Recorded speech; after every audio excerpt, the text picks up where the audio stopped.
This video is brought to you by Spigen. Today I am thrilled to be unboxing the brand new iPhone 15 here in this beautiful blue color. Now last year the iPhone 14 was a minimal upgrade when compared to the previous 13, but this year things are different, where the iPhone 15 promises to bring a lot more change to the lineup and some bigger upgrades, including the dynamic island. We get some really neat design changes as well in the actual design of the phone. We get, of course, USB-C and some big camera upgrades as well. So all in all, this is looking like a much bigger upgrade for the regular iPhone line. In this video, we'll talk about everything that's new with the iPhone 15. We'll also do a brief side-by-side comparison looking at the iPhone 14 and the 14 Pros, and of course, ultimately discuss whether the iPhone 15 is a worthy upgrade and for who. As always, guys, I will leave all the purchase links down in the description. But first, to celebrate the growth of this channel and as a way to thank you for all of your incredible support, I am doing a giveaway on this brand new iPhone 14 Pro in blue. And if you guys want a chance to win, be sure to subscribe to the channel, leave a like on this video, and comment your favorite feature of the iPhone 15 line along with your Instagram username, and then follow me on Instagram at Dion Schuddeboom, where I will announce the winner on the 31st of October. All right, let's get started with the unboxing here. So in terms of the price, the iPhone 15 comes in at $899 or 799 pounds, which is actually the same price in the US and slightly cheaper here in the UK, which is always great to see, and will start at 128 gigabytes. So here we go, guys. Here we have this brand new blue color. First impressions, it is barely blue. You can see compared to my white table, it almost looks the same. There's just the ever so slight subtle hint of that blue color, but it does look really nice. And then here on the aluminum frame on the sides, the color is a little bit more apparent. It's really sort of an ice baby blue. I think the color palette this year is definitely very watercolor-esque. It's definitely a safer approach, but at the same time does look very bright and quite clean. And I think the blue here is probably my favorite of the regular iPhone 15 line. I think it looks really clean and minimalistic. But let's put that off to the side for a sec and see what else we get included in the box. So here first on the top, we have the regular Design by Apple in California. Then I, of course, still have the SIM tool as I am based in the UK. So thankfully, we still have the SIM tray. We have your warranty, your quick start information, and a single Apple sticker. Unfortunately, not color coded. Would have been nice to see this in the same blue color as the iPhone. And beneath that, we have one of the big changes coming to the iPhone 15 line, and that is, of course, the switch from Lightning over to USB-C. Now, this is really great, as of course, USB-C is that universal standard, as is implied in USB. It also means that you can use any other charger to charge your phone. So instead of having to bring a USB-C charger for 90% of your tech and that one Lightning charger for that one iPhone, you can now use that USB-C charger for all of your devices. Now, one thing I'm trying to figure out here is whether this cable is color matched, as on the surface, there does appear to be ever so slight of a blue tint to the cable. When I compare it to the phone, it doesn't look as white as the table, but I'm gonna have to look this up afterwards, and I'll be sure to leave some text on screen here to confirm whether this is in fact color matched or not. Honestly, I am still not sure, but I'm leaning towards it not being. Otherwise, it is so subtle that Apple's playing tricks with my mind and thinking that this is in fact color matched, but I don't actually think it is. Would have been nice to see if it was. All right, so let's put this all off to the side and take a closer look at the iPhone 15 itself here. Feels really nice to the touch, especially that matte glass on the back. I think this is a really big upgrade coming from the shiny glass that we had on the 14. We'll do a more thorough comparison here in a sec, but this is really nice to the touch. Will also resist fingerprints much better, and I think looks cleaner and feels good in the hand. So let's go and do the peel here. Here we go, 3, 2, 1. Voila, there we go, looking super clean. Let's go ahead and boot up the phone here, press and hold the side button. Now, and this will automatically show the biggest change coming to the iPhone 15 line, and one of them is definitely the dynamic island that we now get on the top. Now, this is brought from last year's iPhone 14 Pro and 14 Pro Max, and the dynamic island is a great way to quickly see notifications or switch between apps. So for example, your music app, a timer. It's great to have that almost secondary display within your primary display. I think over the years, more and more apps have started to take advantage of this dynamic island feature, and I think it has evolved over the past year to becoming quite a useful thing to have, and something I do miss on phones that don't have it. And here it is, guys, booted up in the hand. Looks really great. Now, what is especially cool about this display is it's actually twice as bright bright as the regular iPhone 14s, going up to 2000 nits of brightness. Now previously this was reserved for the 14 Pro and 14 Pro Max, but to now have this in the regular 15 as well is really great, as this essentially means that not only is your display going to be visible in the sun, it's actually going to be super bright and clear to read. So basically, no matter the situation, you'll always be able to read the display on your phone. I think that is super important. And like last year, we of course also have the Plus model of the iPhone 15. So this is the regular model, which comes in at 6.1 inches, and then the Plus model comes in at 6.7. Now, unfortunately, the display is still 60 Hertz. So as I'm scrolling around, already you can feel that difference. If you are coming from 120 Hertz, you will feel the difference to 60 Hertz. At the same time though, if you are used to 60 Hertz, I would say 60 Hertz is still okay, but I would have loved to see at least maybe 90 Hertz on the regular 15 models. Now, holding the phone in the hand, one of the differences that doesn't really show as obvious in pictures as it does in person is the slightly rounded edges that we get along the frame of the phone. So compared to the previous model where it's really a sharp sort of edge going all the way around, we now get slightly rounded corners, and already I can tell you this feels great in the hand. It feels just a little bit more rounder. It doesn't dig as much in the palm, especially going around the corners. You probably know this if you use your phone without a case. You get those lines forming around your hand where the corner where the phone sits. I don't think that'll be an issue with the 15, also on the 15 Pro, thanks to this more rounded edge. So I think it's really welcome addition that I'm glad to see.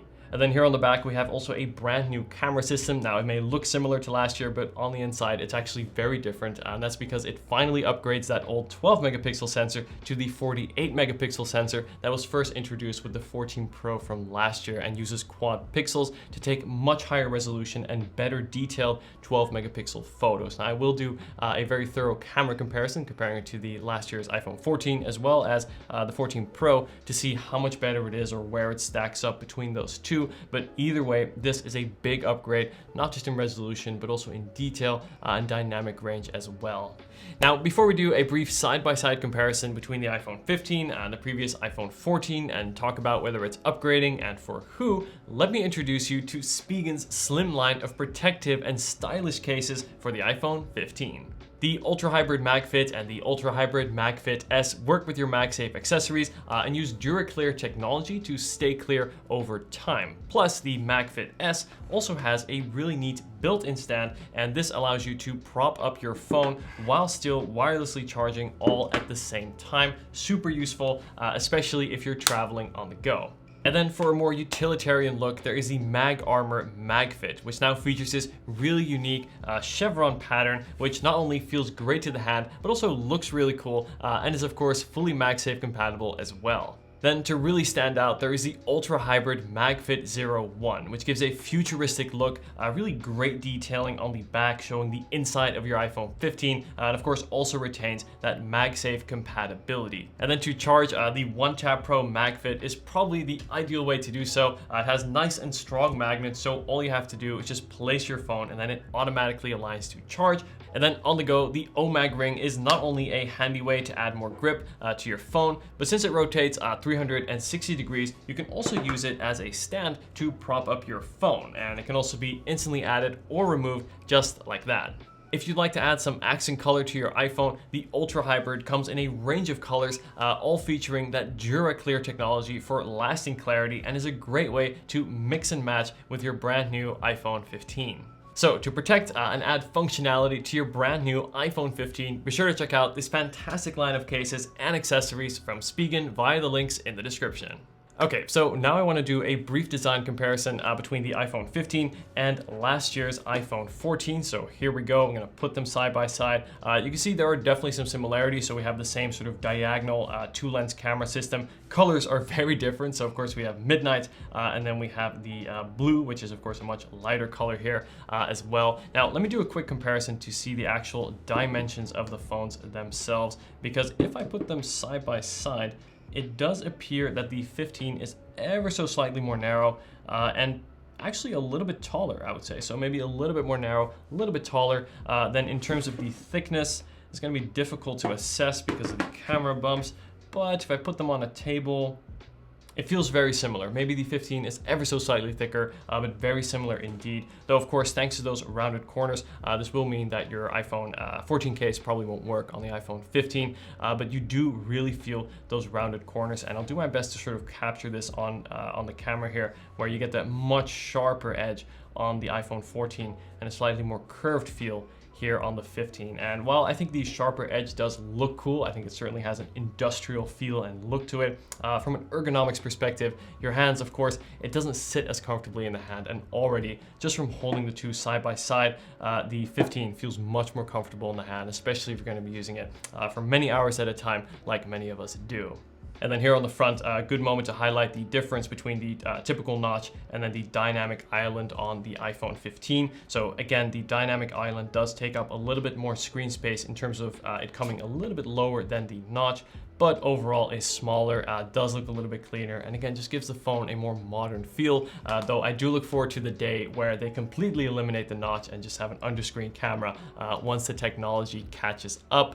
Now, of course, on the back, we also have that matte finish as opposed to that glossy finish, and here we go. You can see exactly why this is great to have. Look at all those fingerprints on the iPhone 14, no longer the case on the 15, so much cleaner. Also feels nice. You can kind of hear that texture. Much better than that glossy glass, feels better in the hand, and should also resist fingerprints better. So all in all, I see that as a win. Now, one thing that did stand out to me on the 14, if you look close at my iPhone 14, you can see I do have a few chips in the aluminum, so you can see in the frame right here as well as there. And you can see these are really highlighted, particularly on the midnight model, since the natural color of the aluminum is of course much lighter than the midnight color of these bands. So what that means is once that coating on the top kind of chips off, which typically will happen with falls, the natural color of the aluminum underneath will come out and show. So this is why I do think a lighter color, such as the blue here on the iPhone 15, will hold up better, especially if you're going to get scratches or dents on the aluminum frame, which can happen over time, again, especially from drops, as you can see here on my 14. So that is something to consider if you're choosing between a lighter or darker color, as these lighter colors will more closely resemble the natural color of the aluminum.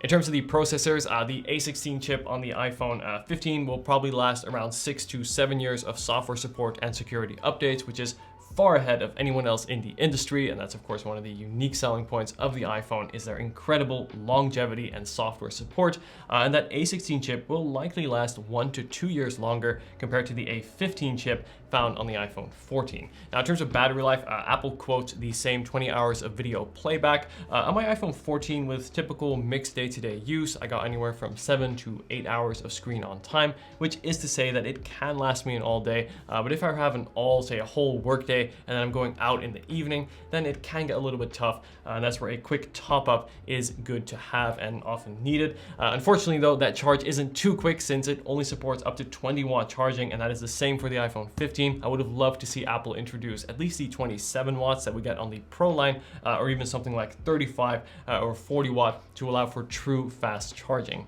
But anyway guys, I am super excited to start testing and using the brand new iPhone 15. I'm really excited about this release because this year it really feels like the regular iPhone got a much bigger upgrade compared to last year, bringing many of the 14 Pro, Pro Max features now to the 15 line, and again, that much nicer design, USB-C, better camera, nice glass, matte glass on the back, better processor, and a brighter display, which I think is one of those welcome features that once you notice it, you're going to be very happy to have. Now, in terms of whether you should upgrade, of course, I'm going to leave my final thoughts for my full review, which is coming very soon. But just based off these first impressions and seeing what the iPhone 15 brings compared to the rest of the line, I would say if you are on the iPhone 14, this is not enough reason to upgrade. But if you are, say, on the iPhone 10, 11, or even the 12, I do believe that the iPhone 15, at least from the way it's looking now, does bring enough to the table to sort of warrant a worthy upgrade, especially that camera, the dynamic island, and of course, USB-C, which I think for the future